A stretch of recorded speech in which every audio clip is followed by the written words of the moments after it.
Մենք գնալու սաուն ձևով փոխանցեմ Էդգար Ղազարյանին, Շնորհակալություն։ Եթե ձեր հարցադրումը տեղ ունի,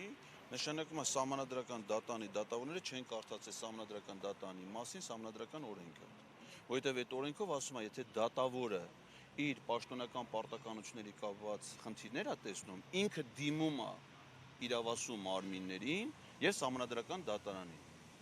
Հիմա եթե իրենք ասել են, եթե ձեր հարցը տենց եմ հասկանում, որ աշխատակազմի ղեկավարը դիմի, նշանակում է, ով որ դա ասել է, ուրեմն օրենքը չի կարդացել այն օրենքը, որով իրաց գործունեությունը կարգավորում է, որովհետև այդ օրենքում գրած է, որ իրենք պիտի անձամբ դիմեն։ Սահմանադրական դատանի աշխատակազմի ղեկավարի գործառույթները սահմանված են սահմանադրական դատանի աշխատակարգով։ Եվ այդ աշխատակարգը չի նախատեսում, որ ՍԴ աշխատակազմի ղեկավարը ՍԴ դատավորի օմբուդսմենն է։ Ինքը հետևում է մամուլի հրապարակումներին, արձանագրումներին եւ հաղորդումներ աներկայացնում իր իրավասությունների մեջ դա ընդհանրապես չի մտնում։ Դա պետքա դատավորը աներ։ Հիմա ասում է դատավորները չեն արել, իրանք նման անհանգստություն չեն զգացել։ Սա դա աշխատակազմի ղեկավար, մի հատ նամակ է գրել, այս մանրամաս հաջորդ նիստին կներկայացնեմ, էլի։ Նամակ։ Գրություն էլ չի, էլ դա։ Նամակ։ Ոչ հաղորդում է հանցագործության մասին, ոչ որևէ հանցանքի մասին վկայություն կա, որևէ քրեական օրենսգրքի հոդվածի վկայություն կա։ Ու մեկ է գալիս է պարզում, ասում ենք լավ գոնե եթե այդ մարդիկ տուժող են, տուժող ճանաչեք, ասում է չէ, պարզում է շահող են։ Ես այսօր շնորհավորում եմ սահմանադրական դատանի բոլոր դատավորներին, որոնք ես ու գործ փաստու դատանի որոշմամբ պարզվում որ շահառու են, շահել են։ Բայց եթե չեն տուժե, հայերենում բան կա, չէ, հոմանիշներ եւ հականիշներ։ Եթե մարդը չի տուժե որևէ բանի գործողություններից, ուրեմն շահել է։ Բայց դե ինչ են շահել, դա ես լավ չեմ հասկանում։ Եթե չեն տուժե, ես այս դատանում ինչ գործ ունեմ։ Ձեր ասած հոդվածը, որ դատավորները պիտի պաշտպանված լինեն, որ հարց եք տալ, այո, դա շատ խելամիտ տրամաբանական հոդված է, եւ դա ՍԴ-ին չի վերաբերում։ Տեսեք, հիմա ընթանում է դատական նիստ, չէ՞։ Շատ որոշակիա թե ով է դատավորը, որոշակիա թե ով է դատախազը, ով է այս գործով քննիչը, ով է այս գործով պաշտպանը, չէ՞։ Եթե դատան այս ընթացքում կայացնի որոշումներ, որոնք ընդհանրապես հարկադիր կատարման ենթակա են, պարզ կլինի թե ով է հարկադիր կատարողը։ Հետևաբար դատավարության ընթացքում չի կարելի նրանցից որևէ մեկի հասցեին որևէ արատավորող տեղեկություններ տարածել, որը ազդի իր ենթադրյալ վարքագծի հետևաբար արդարադատության վրա։ Այս 490 հոդվածը պաշտպանում է սուբյեկտներին այդ կարգի իրավահարաբերություններից։ Սահմանադրական դատանի վերաբերյալ իմ գնահատողական դատողությունները, համեմատությունները, կարծիքները հնչել են սահմանադրական դատանի որոշումը կայացնելուց հետո, այսինքն իրանք չեն ասում ընդհանրապես սահմանադրական դատանի հասել, ասում են կոնկրետ Հայաստանի, Ադրբեջանի սահմանային հանձնաժողովների կանոնակարգի որոշման վերաբերյալ այդ որոշումն է կցված գործի նյութերին։ Որոշումը կայացվել է սեպտեմբերի 24-ին։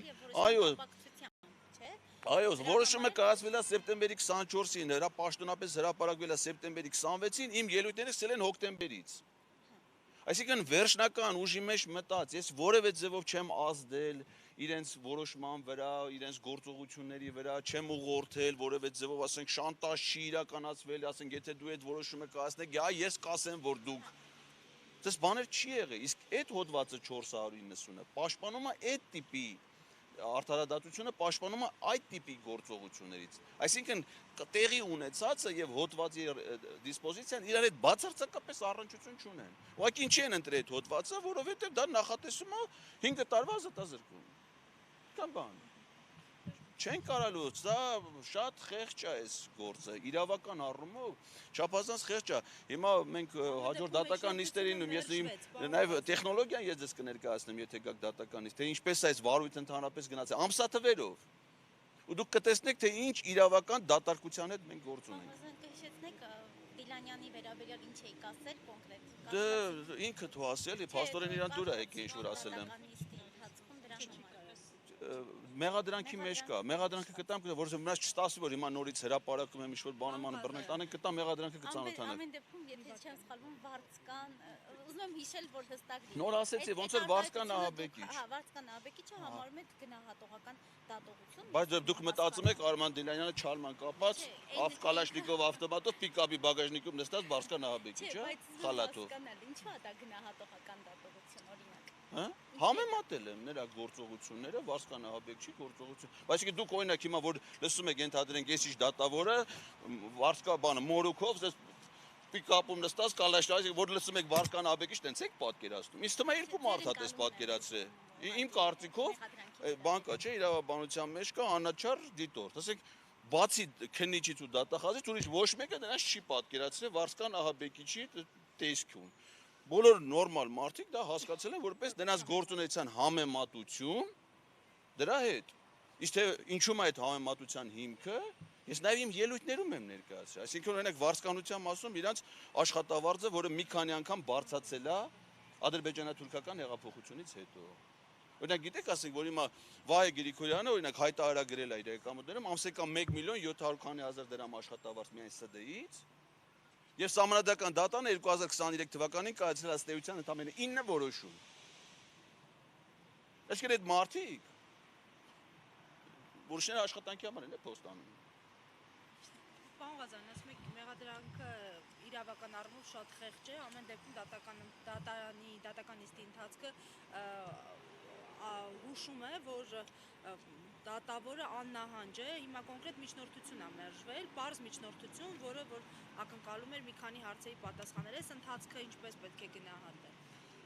Դե իհարկե մեզ համար դրական կլներ, եթե բավարարվեն այն միջնորդությունները, առավել ևս, որ դրանք շատ հիմնավոր են եւ փաստարկված են եւ ունեն եւ տրամաբանական եւ իրավական հիմնավորումներ, բայց դե որևէ մեկը չի կարող դատավորին իր պաշտոնական լիազորությունը իրականացման ընթացքում գնահատականներ տալ այդ որոշումները, այդ որոշումները կարող են բողոքարկվել եւ կարծում եմ, որ այս этаպը հստակ արձանագրվում է եւ դատանի որոշումներն են արձանագրվում եւ նիստն է տեսագրվում, ձայնագրվում, նաեւ տեսագրվում ող եթերով հեռարձակվում, այնպես որ հաջորդ փուլերում մենք անպայման կանդրադառնանք այս դատաքննության բոլոր process-ներին եւ ի վերջո, եթե հետագայում բողոքարկման անհրաժեշտություն լինի, բոլոր այս գործոնները բողոքարկման ժամանակ հաշվի կառնվեն։ Պարոն Ղազարյան, եւս ձեզ ինչի՞ է 9 դատավորներից մի քանիսը հատկապես մաս կազմել այդ նամակին։ Ներողություն։ 9 դատավորներից մի քանիսն են մաս կազմել փաստորեն այդ նամակին։ Չէ, նամակը մենակ Սահմանադրական դատանի աշխատող ոչ մի դատավոր ոչ մի պահանջ չունի։ Չունի պահանջ։ Չէ, մենակ Սահմանադրական դատանի աշխատակազմի ղեկավարը մեծ նամակ է գրել Աննա Վարդապետյանին։ Որ դատավորների անունը։ Ինքը դա նամակի մեջ ոչ դատավորի անունն է գրել, ոչ իմ անունն է գրել։ Այսինքն ոչ ինքը ասել է Էդգար Ղազարյանը կամ էս ինչ Էդգար Ղազարյանը եւ էս ինչը։ Ոչ ասել է ով, ինչ արել, ում դեմ արել, ընդհանուր նամակ, ասենք օրինակ կարար գրել, սիրելի Աննա, վերջին շրջանում ես շատ անհանգիստ եմ դա։ Մոտավորապես այս մի հատ նամակ է, էլի։ Վերջին շրջանում ես Սահմանադրական դատանի հասցեին հնչում եմ, հիմա նույն ձևի կարար գրել կամ հարգելի Աննա, շուտատես ավելի ճիշտ է։ Հարգելի Աննա, վերջին շրջանում, հատկապես ադրբեջանա-թուրքական հեղափոխությունից հետո, ես շատ անհանգիստ եմ, գիշերները համարյա թե չեմ քնում, իմ աչքի առաջ տեղի են ունենում իրադարձությունները իմ աշխատանքի բնույթով, եւ որ տենում եմ մարդիկ ոնց են հսկայական փողերի դիմաց իրականացնում, ես մատ նամակ խնդրում եմ ձեր իրավասությունների շրջանակում վերականգնեք ինձ իմ քունը։ Պարոն Ղազարյան, պատասխան նամակներով փորձելու եք առանձին դատավորներից ճշտել, վիրավորվել են, ինչ են զգում։ Չէ, չի էլ ոչ։ Չէ, դուք պատասխան նամակներով։ Չէ, ես ինչ գործ ունեմ այդ մարդիկ գոհ են, այդ մարդիկ են բան են, մենք եք մեր սայր ասած, ասում այս մարդ չի բողոքում, չեք այնցանը որ այս մարդը բողոքի։ Բողոքող չկա ոչ մի դատավոր չի բողոքի, Ռևազն է, չէ, Ռևազի պատմում, այս մարդ Ռևազ չի բողոքում, չեք այնցանը որ բողոքի։ Բողոքող չկա։ Ոչ բողոքող կա, ոչ հանցան կա, ոչ քերական օրենսգրքի հոդված կա, հենա դատարանն ասում է տուժող էլ չկա։ Սաղ շահող են։ Մեջների տուժողը ես եմ, որ գործս թողել եմ գալստու կապեք, դստի դատա։ Շնորհակալություն։ Ասում եմ, որ եթե ՍԴ աշխատակազմի ղեկավարի փոխարեն եթե ՍԴ հավաքարարներ նման նամակ գրեր, ուրեմն նորից նույն գործը կհանձնվի։ Ես ՍԴ հավաքարարներին ճանաչում եմ, նրանք այդպես ամիտ բան չէին անի։ Շնորհակալություն։